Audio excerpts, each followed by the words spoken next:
Hello students, आज हम exercise number 3.3 पढ़ेंगे। इसमें फर्स्ट क्वेश्चन है कि निम्नलिखित रैखिक समीकरण युग्म को प्रतिस्थापन विधि से हल कीजिए। तो सबसे पहले हमको पता करना पड़ेगा कि प्रतिस्थापन विधि क्या होती है। इसमें कहा जा रहा है कि एक चर का मान दूसरे चर के पद में व्यक्त करके रैखिक समीकरण युग्म को हल करने के लिए प्रतिस्थापित करना क्या कहलाता है? प्रतिस्थापन विधि कहलाता है। यानी एक चर का मान दूसरे चर में क्या करा जाए, दूसरे चर के x का मान y के पद में, y का मान x के पद में व्यक्त किया जाए तो वही कहलाता है प्रतिस्थापन विधि। जैसे कि यहाँ पर कुछ एग्जाम्पल्स दिए गए हैं कि इन्हें किस प्रकार से दूसरे पदों में व्यक्त किया गया। जैसे कि यहाँ पर देखा जाए तो एक समीकरण है 7x - 15y = 2 और ये बनाया गया समीकरण नंबर 1। x + 2y = 3 बनाया गया समीकरण नंबर 2। अब इसमें ये लिखा है कि किसी एक समीकरण को लेते हैं, एक या दो को, और किसी एक चर को दूसरे चर के पद में व्यक्त करते हैं। जैसे कि यहाँ पर समीकरण 2 लिया गया, वही समीकरण लिया जाता है जिसमें x या y अकेला रहे, अगर नहीं है तो कोई भी ले सकते हैं। फिर उसके बाद तो x + 2y में x का कोई गुणांक नहीं है तो x + 2y = 3, तो x = ये +2y उधर गया तो -2y। तो एक चर को दूसरे चर के रूप में दूसरे पद में यहाँ पर व्यक्त कर दिया गया और जो मान आएगा उसे समीकरण नंबर 3 बनाएंगे। और इस समीकरण को अगर हम दूसरा लेंगे तो पहले में प्रतिस्थापित करेंगे, अगर पहला लेंगे तो दूसरे में प्रतिस्थापित। जैसे कि समीकरण 2 लिया गया, ये बनाया गया, अब इस मान को समीकरण 1 में प्रतिस्थापित करके मान निकाला गया है। देखते हैं एक्सरसाइज में। जैसे कि इसमें पहला क्वेश्चन है कि x + y = 14, x - y = 4। तो दोनों में ही x के गुणांक कुछ नहीं है, कोई भी एक समीकरण, पहला समीकरण लेकर के दूसरे में प्रतिस्थापित कर देंगे। प्रश्नावली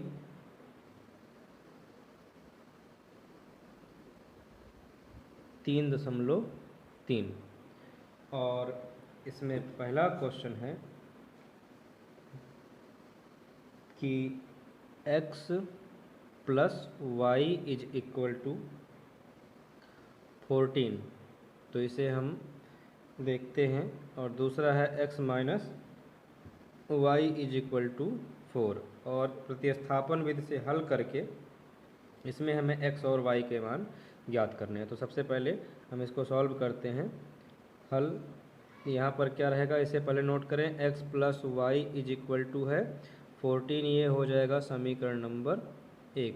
इसी प्रकार से x - y = 4, ये हो जाएगा समीकरण नंबर 2। अब इन दोनों समीकरण की सहायता से हमें x और y का मान ज्ञात करना है, और वो भी प्रतिस्थापन विधि से। तो सबसे पहले यहाँ पर हम क्या करेंगे, समीकरण 1 नोट करके इसे हम दूसरे पद में व्यक्त करेंगे। लिखेंगे समीकरण 1 से। समीकरण 1 से का मतलब है इसके एक पद को लेकर के दूसरे पद में बदल देंगे। जैसे समीकरण 1 क्या है, x + y = 14। तो चाहे x बराबर निकाल दें, y बराबर निकाल सकते हैं, क्योंकि यहाँ पर दोनों के गुणांक में कुछ नहीं है। तो x = ये हो गया 14, ये +y इधर आया तो -y, ये हो गया एक चर को दूसरे पद में बदलना। अब ये समीकरण नया बनेगा, ये समीकरण हो जाएगा नंबर 3। तो समीकरण नंबर 3 हो जाएगा। अब इस x के मान को प्रतिस्थापित करेंगे। अगर 1 से निकाले रहते हैं तो 2 में करते हैं, 2 से निकाले रहते हैं तो 1। समीकरण 1 से निकालने, अब इसको किस में प्रतिस्थापित करेंगे, 2 में। लिखेंगे x का मान समीकरण 2 में प्रतिस्थापित करने पर। तो यहाँ लिखें x का मान समीकरण 2 में प्रतिस्थापित करने पर।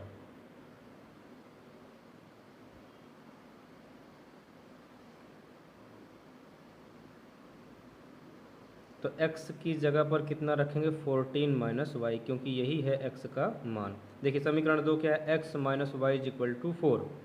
तो x के स्थान पर रखेंगे 14 - y, फिर है -y = 4, यहाँ लिख देंगे 4। अब ये हो जाएगा 14 - y हो जाएगा -2y = 4।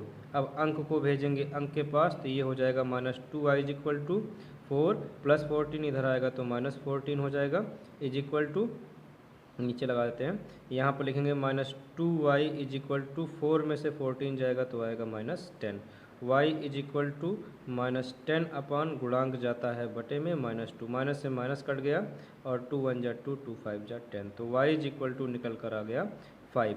y का मान आ गया है, इस y के मान को समीकरण 3 में रख देंगे तो ये पूरा समीकरण हल हो जाएगा। तो लिखेंगे y का मान समीकरण 3 में रखने पर,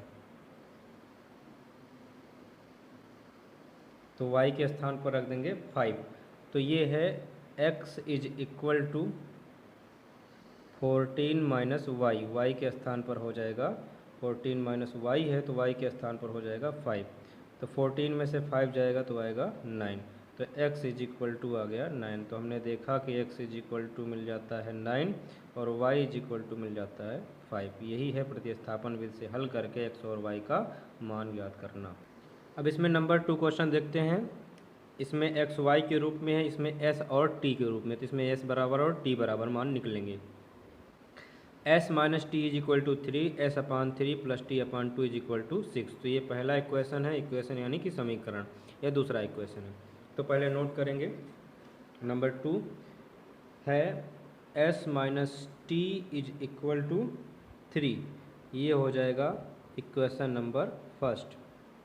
इसके बाद इक्वेशन सेकंड बनाने के लिए पहले यहाँ देखेंगे क्या लिखा हुआ है। लिखा हुआ है s upon 3 plus t upon 2 is equal to 6। अभी इसे हम इक्वेशन यानी कि समीकरण नहीं बनाएंगे क्योंकि इसमें अपान नहीं, इसमें अपान है। तो क्या करते हैं, इसको सॉल्व करते हैं।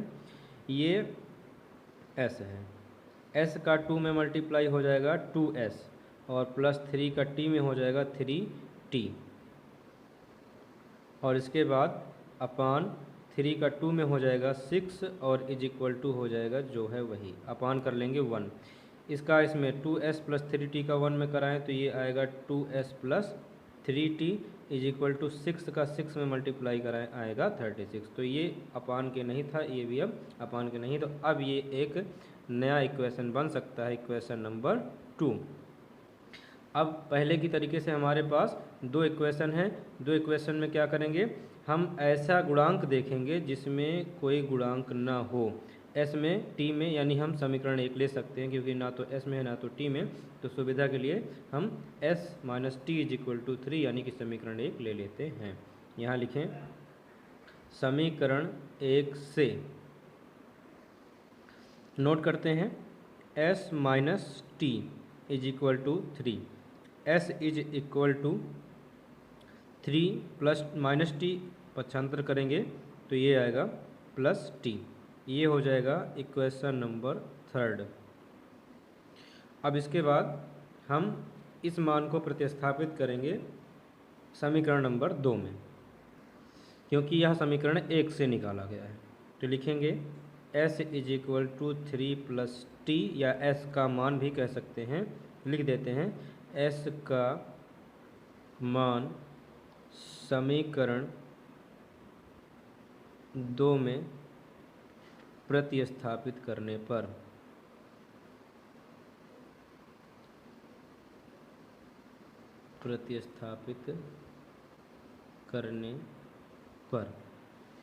तो s के स्थान पर कितना रखेंगे 3 प्लस टी, कौन से समीकरण में, 2 में। तो ये है 2 और s के स्थान पर रखेंगे 3 प्लस टी, ये हो जाएगा 3 plus t is plus 3t is equal to 36। तो 2 का 3 में मल्टीप्लाई 6 और 2 का t में हो जाएगा 2t प्लस हो जाएगा 3t इज इक्वल टू 36। अंक को अंक से जोड़ेंगे और चर को चर से, 2t और 3t कितना हो जाएगा 5t, 36 ये प्लस 6 पक्षांतर कर दें तो आ जाएगा इधर -6।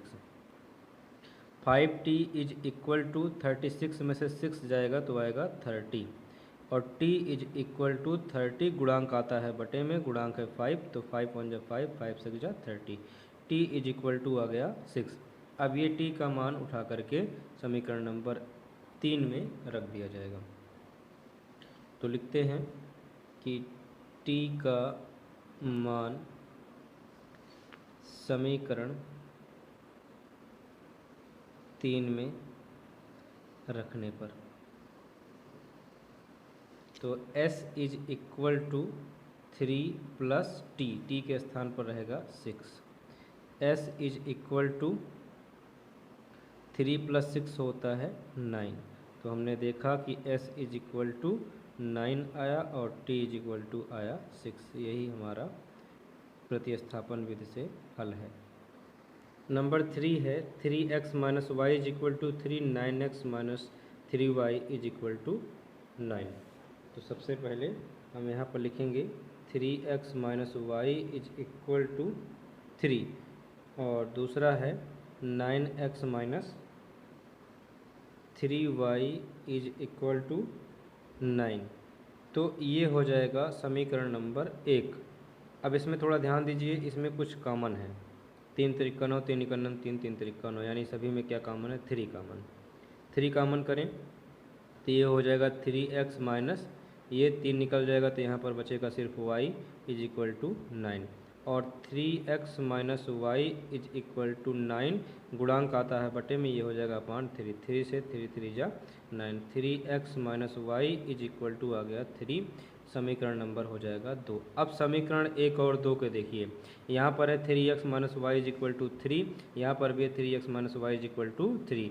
जब कभी भी दोनों समीकरण बराबर हैं, कोई भी फर्क न रहे, तो उस सवाल को हल नहीं किया जा सकता, क्योंकि अगर इसको कहें समीकरण 1 से 2 को घटाने पर तो 3x से 3x कट गया, y से y कट गया, 3 से 3 कट गया, तो कोई भी मान नहीं निकलेगा, ना तो x का निकलेगा ना तो y का निकलेगा, यानी हल करना संभव नहीं है।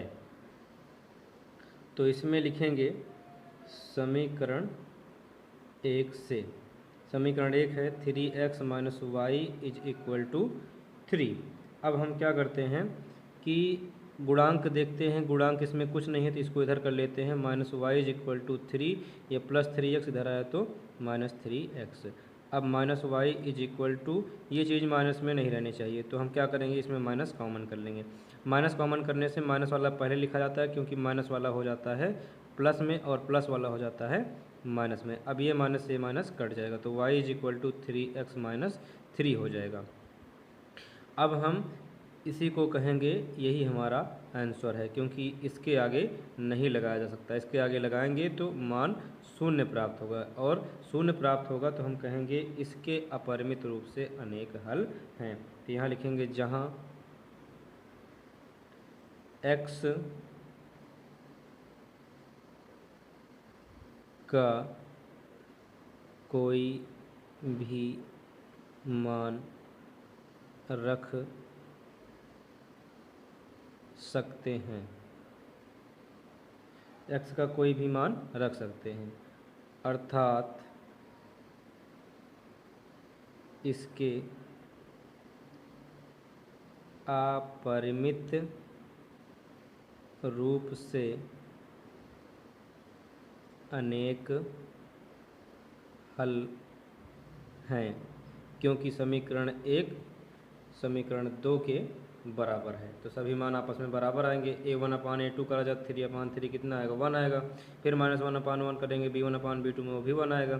तो यहाँ पर देखेंगे कि a1/a2 बराबर b1/b2 बराबर c1/c2 है। तो ऐसी कंडीशन में कहते हैं कि इसके अपरिमित रूप से अनेक हल होते हैं। इसके पहले वाली एक्सरसाइज में ये पढ़ाया गया। क्वेश्चन नंबर 4 लगाते हैं। क्वेश्चन नंबर 4 में है 0.2x plus 0.3y is equal to 1.3, और यहाँ पर है इसे बना लेते हैं समीकरण नंबर 1। दूसरा देखते हैं 0.4x plus 0.5y is equal to 2.3। ये अब हम इस समीकरण को हल करेंगे। समीकरण अगर 1 से देखा जाए तो x का गुणांक इसमें भी कुछ है, इसमें भी y का गुणांक है, इसमें भी x का गुणांक, इसमें भी y गुणांक है, यानी कि गुणांक कोई भी अकेले नहीं है, कोई भी चर अकेले में नहीं है। तो ऐसा करते हैं कि यही ले लेते हैं, कोई भी एक ले सकते हैं इसमें। तो हम समीकरण 1 से ही लगाते हैं, क्योंकि गुणांक अब लेना पड़ जाएगा। समीकरण 1 से। समीकरण 1 है 0.2x plus 0.3y is equal to 1.3। अब हम इसको यहाँ पर रखते हैं, बाकी सब पक्षांतर कर देते हैं। 0.2x इज इक्वल टू 1.3, ये प्लस में इधर आएगा तो माइनस 0.3y हो जाएगा। हमें x का मान चाहिए तो x is equal to 1.3 minus 0.3y और अपान हो जाएगा 0.2। यही है x का मान। अब इसे बनाएंगे समीकरण नंबर 3 और ये मान प्रतिस्थापित करेंगे। 1 से निकाला गया है तो 2 में। यहाँ लिखेंगे x का मान समीकरण 2 में प्रतिस्थापित करने पर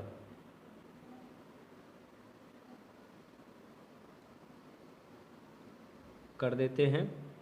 जहाँ x है इतना रखना पड़ेगा, तो समीकरण 2 है 0.4 और x है तो x के स्थान पर 1.3 माइनस 0.3y और अपान रहेगा 0.2 और plus 0.5y is equal to 2.3। अब इसको हम सॉल्व करेंगे। थोड़ा ध्यान दीजिए, 0.2 है 0.4 है। अगर हम इसको सॉल्व करेंगे तो 0.4 अपान 0.2 करके करेंगे और इसमें हम 10 से गुणा और 10 से भाग करेंगे तो ये 10 से गुणा करने पर हो जाएगा 4 और ये 10 से गुणा करने पर हो जाएगा 2, तो 2 दूना 4, यानी इन दोनों को हल करने पर आ रहा है कितना, 0.2 को 0.4 में ये हो जाएगा 2। कैसे बता दिया गया। इसके बाद यहाँ पर आ गया 2 और यहाँ पर आ गया 1.3 minus 0.3y plus 0.5y is equal to 2.3। अब इसका हम 2 में इसमें मल्टीप्लाई करेंगे। ये पीछे इतना नोट किया गया है। तो 2 का 1.3 में मल्टीप्लाई कराएं तो 2 3 जा 6, 2 1 जा 2 माइनस यहाँ पर हो जाएगा 2 3 जा 6 और 0.2 का 0 में 0 और y plus 0.5y is equal to 2.3। तो y से y को जोड़े घटाएंगे और अंक को अंक से। तो यहाँ पर है minus 0.6y plus 0.5y is equal to 2.3, plus में इधर आया तो माइनस 2.6 हो जाएगा। अब प्लस से माइनस को घटाया जाता है, तो प्लस में है 0.5, माइनस में है 0.6, जो कि घटाया नहीं जा सकता है। तो ऐसा करते हैं, उल्टा घटाएंगे, जो भी आएगा उसे किस में लिखेंगे, माइनस में। 0.6 में 0.5 माइनस करें तो 6 में 5 जाएगा, 1 आएगा और यहाँ पर आएगा 0.1, तो माइनस 0.1 आ गया। अब यहाँ पर क्या करेंगे, 0.1 और यहाँ पर लिखेंगे y। 2.3 में 2.6 नहीं जाएगा तो पहले माइनस लगा लेते हैं और यहाँ लिखते हैं 2.6 माइनस 2.3, तो 6 में से 3 जाएगा 3 और 2 में से 2 जाएगा 0, तो यहाँ पर आ गया 0.3। ये माइनस कट जाएगा। y इज इक्वल टू 0.3 अपान 0.1। फिर से वही करेंगे, 10 से मल्टीप्लाई 10 से डिवाइड, 10 से करेंगे तो ये हो जाएगा 3, ये हो जाएगा अपान 1, तो y इज इक्वल टू आ गया 3। तो हमने देखा कि x इज इक्वल टू कितना मिला है, x इज इक्वल टू, अभी तो x नहीं निकला है, सबसे पहले हम y बराबर जो मान आया है वो समीकरण 3 में रखेंगे तब निकलेगा। तो y का मान समीकरण 3 में रखने पर, समीकरण 3 क्या है थोड़ा ध्यान दे लेते हैं। समीकरण 3 है x is equal to 1.3 minus 0.3y upon 0.2, यही है समीकरण नंबर 3। तो समीकरण 3 में y का मान, y बराबर कितना रखना है, 3 रखना है। तो y बराबर 3 रखने के लिए यहाँ पर लिखें x इज इक्वल टू 1.3 और उसके बाद माइनस यहाँ पर कितना है 0.3 और y के स्थान पर रहेगा 3 और upon 0.2। x is equal to 1.3 minus 3 का 3 में मल्टीप्लाई 9 और 3 का 0 में हो जाएगा 0 अपान 0.2 इज इक्वल टू 1.3 में से 0.9 माइनस करेंगे तो ये आएगा 13 में से 9 जाएगा तो आएगा 4 और पॉइंट और यहाँ पर लग जाएगा 0, यानी कि आ गया 0.4 और अपान 0.2। फिर से 10 से डिवाइड 10 से मल्टीप्लाई, तो 0.4 में 10 से मल्टीप्लाई 4, 0.2 में 10 से, तो ये हो जाएगा अपान 2। तो 2 1 जा 2, 2 जा 4, तो x इज इक्वल टू आ गया 2। हमने देखा कि x इज इक्वल टू 2 आया और y इज इक्वल टू 3, यही है इसका आंसर।